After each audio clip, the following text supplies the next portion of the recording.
নমস্কার বন্ধুরা, ফিরে এলাম হিডেন লাভ ড্রামার পরবর্তী এপিসোড নাম্বার 6 থেকে শুরু করে 11 অবধি এক্সপ্লেইন করতে। একবার রিক্যাপ বলে দিচ্ছি শর্টে, যাতে বুঝতে কোনো অসুবিধা না হয়। এই মেয়েটি, যার নাম সাংজি, সে তার ভাইয়ের বন্ধুকে ভালোবেসে ফেলেছে, আর এই হ্যান্ডসাম ছেলেটির নাম হলো জিয়াসু। তো ভিডিওটি সম্পূর্ণ দেখো এটা জানার জন্য সাংজি কিভাবে তার ভালোবাসার কথা জানাবে জিয়াসুকে, আর জিয়াসুর উত্তরই বা কি হবে। এপিসোড নাম্বার 6 এ শুরু হয়। জিয়াসু তখন হোস্টেলে আছে, তার কাছে একটা কল আসে। অপর প্রান্ত থেকে জানায় তোমার বাবার অবস্থা ভালো না। জিয়াসু তখনই তার বাবার কাছে চলে যায়। এদিকে ইয়ান সাংজিকে জানায় যে জিয়াসু কিছু ব্যক্তিগত কারণের জন্য তার শহর ইয়েহিতে ফিরে গেছে। সাংজির মন খারাপ হয়ে যায়। অন্যদিকে জিয়াসুর সঙ্গে একটা মেয়ে দেখা করতে আসে। এই মেয়েটির নাম হলো ইং।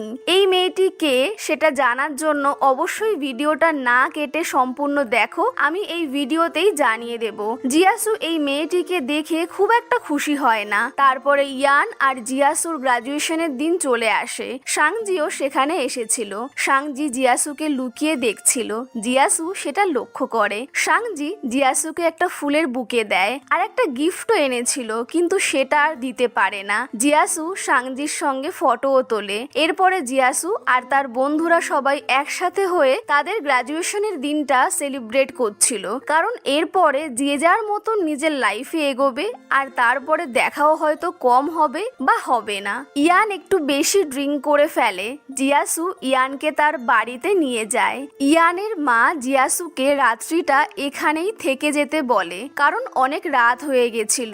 সাংজি জিয়াসুকে ইয়ানের জামা বার করে দেয়। কিছুক্ষণ বাদে সাংজি লক্ষ্য করে জিয়াসু একা বসে আছে। সাংজি জিজ্ঞাসা করে কি হয়েছে তোমার। জিয়াসু জানায় সে অনেক ঋণে ডুবে আছে, তার অনেক টাকার দরকার। সাংজি বলে আমি যখন বড় হয়ে যাব, আমি টাকা কামিয়ে সব টাকা তোমায় দেব, আর তোমার ঋণ শোধ করে দেব একসাথে। এটা শোনার পরে জিয়াসু হাসছিল। জিয়াসু বলে চিন্তা করো না অত, আমি তো মজা করছিলাম। সাংজি ঘরে চলে আসে আর সে একটা চিটে লেখে আমায় বড় হয়ে অনেক টাকা কামাতে হবে, যাতে জিয়াসুর ঋণ শোধ হয়ে যায়। একটু বাদে দরজা বন্ধের আওয়াজ পেয়ে সে ব্যালকনিতে যায়। দেখে জিয়াসু চলে যাচ্ছে। জিয়াসু সাংজিকে বাই বলে আর একটা মেসেজ পাঠায়। সেটাই লেখা ছিল সে তার শহর ইয়েহিতে ফিরে যাচ্ছে। সাংজি, তুমি মন দিয়ে পড়ালেখা করবে, আর তোমার রেজাল্ট আমায় জানাতে ভুলবে না।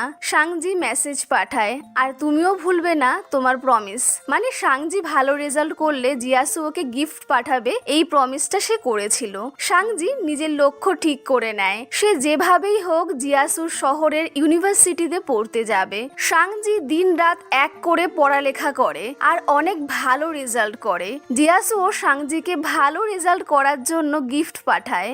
সাংজি জিয়াসুর দেওয়া গিফটগুলো অনেক যত্নে রেখে দেয়। একদিন সাংজি তার ভাইয়ের কথা শুনতে পায়। তার ভাই ফোনে কোনো একটা বন্ধুর সঙ্গে আলোচনা করছিল যে জিয়াসুর গার্লফ্রেন্ড হয়েছে এখন। সাংজির মন খারাপ হয়ে যায় এটা শুনে। পাগলি মেয়েটা কাউকে কিছু না বলে ইয়েহি শহর মানে জিয়াসু যেখানে আছে সেখানে চলে আসে। ইয়ান কল করলে সাংজি বলে সে ইয়েহি শহরে আছে। ইয়ান বলে তুমি ওখানে কি করছো।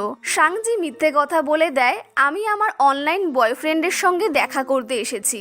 ইয়ান এই শুনে ভীষণই রেগে যায়। ইয়ান বলে তুমি কোথাও যাবে না, ওখানেই থাকো, আমি জিয়াসুকে পাঠাচ্ছি। জিয়াসু চলে আসে, তবে জিয়াসুর সঙ্গে একটা মেয়ে আসে। মেয়েটাকে দেখে সাংজির মন ভেঙে যায়। জিয়াসু বলে তুমি এখানে কি করছো, তোমার বাড়ির সবাই কতটা চিন্তায় আছে তুমি জানো। কোথায় সেই ছেলেটা যার সঙ্গে তুমি দেখা করতে এসেছো। সাংজি বলে ও আমার সঙ্গে ব্রেকআপ করে নিয়েছে, কারণ আমি ওর থেকে 5 বছরের ছোট, আর এখন ওর একটা গার্লফ্রেন্ডও আছে। সাংজি জিয়াসুকে একটা টেডি বিয়ার আর যেই গিফটটা সে গ্রাজুয়েশনের দিন দিতে পারেনি, একটা টাই, সেটা দিয়ে সেখান থেকে চলে যায়।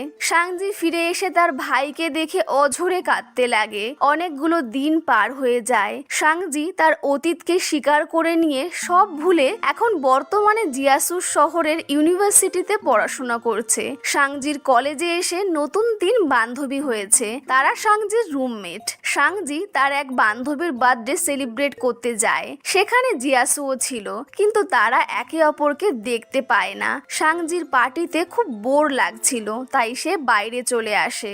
জিয়াসু জিয়াসু আগের থেকেই বাইরে বসেছিল। সাংজিকে দেখে সে ডাকে। জিয়াসু বলে, তুমি আমার ফোন মেসেজের কোনো রিপ্লাই দাওনি কেন? এতগুলো দিন আমায় ইগনোর করছিলে কেন? সাংজি কি বলবে বুঝতেই পারছিল না। সাংজি সেখান থেকে বাহানা করে চলে যায়। সাংজির মা বেশি রাত অবধি বাইরে থাকতে মানা করেছিল, আর তাই সে তার বান্ধবীদেরকে বাই করে পার্টি থেকে বেরিয়ে যায়। সাংজি যখন ফিরছিল, জিয়াসুর সঙ্গে আবারও দেখা হয়। জিয়াসু সাংজিকে হোস্টেলে ছাড়তে যায়। রাস্তায় জিয়াসু জিজ্ঞাসা করে, তুমি এখানকার ইউনিভার্সিটিতে ভর্তি হয়েছো কি অনলাইন সেই ছেলেটার জন্য?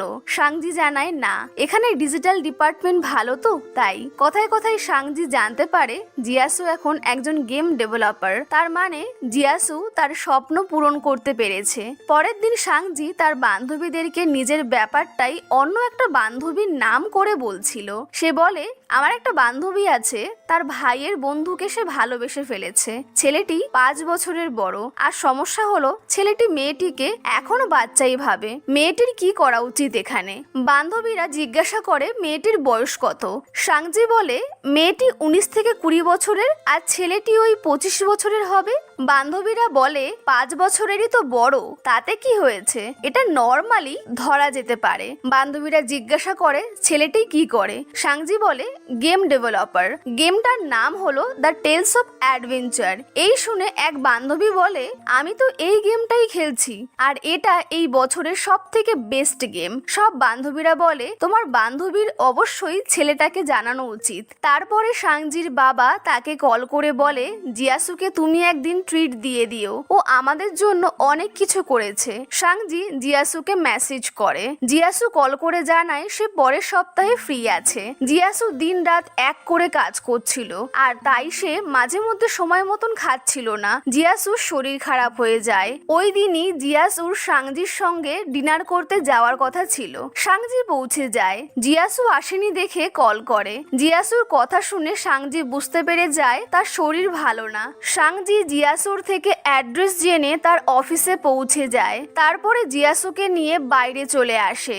সাংজি ট্যাক্সি থামানোর চেষ্টা করছিল, আর তখনই ভুলবশত ধাক্কা খেয়ে জিয়াসুর ঠোঁট সাংজির কপালে স্পর্শ হয়। দুজনে খুবই অকওয়ার্ড ফিল করে। তারপরে জিয়াসুকে হসপিটালে নিয়ে এসে জানতে পারে তার অ্যাপেন্ডিক্স হয়েছে। জিয়াসুর সার্জারি করা হয়। সাংজি সেখানে থেকে জিয়াসুর অনেক যত্ন নেয়। পরের দিন সাংজি জিয়াসুর বাড়িতে কিছু জিনিস আনতে যায়। সেখানে সাংজি তার আর জিয়াসুর ফটোটা দেখে খুবই খুশি হয়ে যায়। বেশ কিছুদিন বাদে জিয়াসু হসপিটাল থেকে বাড়িতে ফেরে। সাংজি কিছু স্টিকারে লিখে দিয়ে যায়, তাড়াতাড়ি ঘুমিয়ে পড়বে, বেশি রাত জাগবে না, সময় মতন ওষুধ খাবে। এটা দেখে জিয়াসুর ভালো লাগে, আর সে ভাবতে লাগে সাংজি তো বড় হয়ে গেছে। হ্যাঁ, এরপরে নিউ ইয়ার চলে আসে। সাংজির বান্ধবীরা নিউ ইয়ার সেলিব্রেট করতে যাওয়ার জন্য প্ল্যানিং করে, কিন্তু সাংজি সেখানে যেতে চায় না, আর সে হোস্টেলেই থাকে। জিয়াসু সাংজিকে কল করে ট্রিট দেওয়ার জন্য, কারণ সাংজি জিয়াসুর অনেক যত্ন নিয়েছিল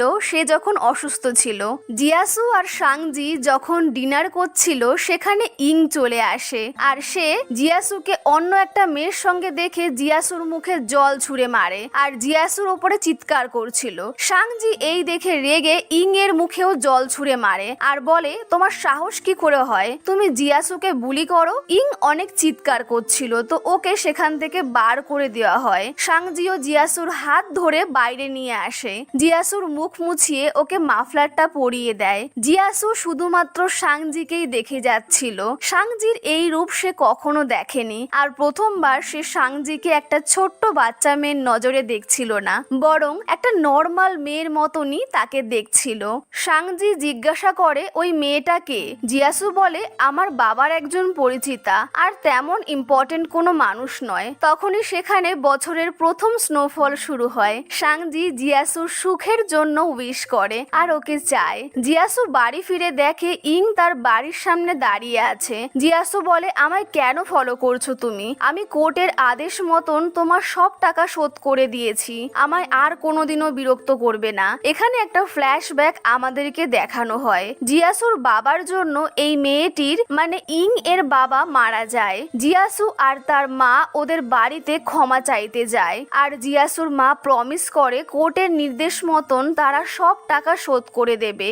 এই ঘটনার পর থেকে জিয়াসুর জীবন নরকের মতন কষ্টের হয়ে গেছিল, কারণ স্কুলে সবাই ওকে খুনির ছেলে বলে ডাকতো। এই সব কথা মনে করে প্রেজেন্ট সময়তে জিয়াসুর খুবই মন খারাপ হয়ে যায়। তো সাংজির ছবি দেখে জিয়াসুর মুখে হাসি ফুটে ওঠে। তারপরে জিয়াসু আর সাংজি একে অপরকে হ্যাপি নিউ ইয়ার উইশ করে। পরের দিন জিয়াসুর ইউনিভার্সিটির এক বন্ধু কল করে জানায় তার বিয়ে ঠিক হয়ে গেছে, অবশ্যই আসতে হবে জিয়াসুকে। সে জিজ্ঞাসা করে তোর কি খবর, কাউকে পেয়েছিস? নিজের অজান্তেই জিয়াসুর সাংজির কথা মনে পড়ে আর সে পরে ভাবতে লাগে এ আমি কি সব ভাবছিলাম আর কেন আমার ওর কথা মনে পড়লো। জিয়াসুর মনে সাংজির জন্য ভালোবাসা জন্মেছে, তবে সে এখনো সেটা ঠিক বুঝে উঠতে পারছে না। পরের দিন সাংজি জিয়াসুর অফিসে আসে দেখা করতে। ওই একই সময়তে ইং এসে জিয়াসুর সঙ্গে দেখা করার জন্য চিৎকার চেঁচামেচি করছিল।